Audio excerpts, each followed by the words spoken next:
முருங்கீரை பருப்பு வேவிச்சு வச்சுருக்கிறேன். கீரை ஒரு கப்பு, வெங்காயம், மிளகாய், தக்காளி, தேங்காய் பூ.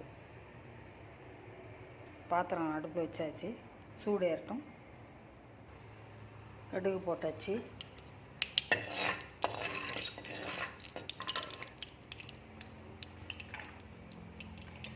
வெங்காயம் சேர்த்துக்கலாம்.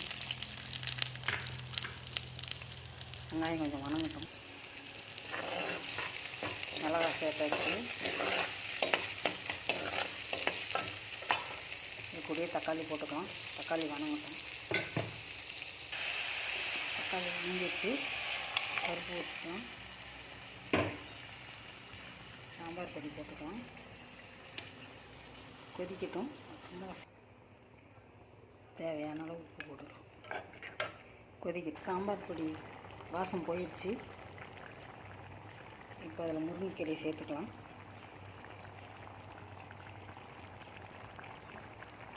அது கூடயே கொஞ்சோண்டு தேங்காய் பூ போடும்.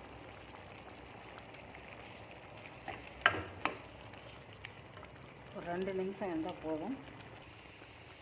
பருப்பு கொதிச்சிருச்சு. இறக்கிடலாம், சாப்பிட்லாம். டேஸ்ட்டு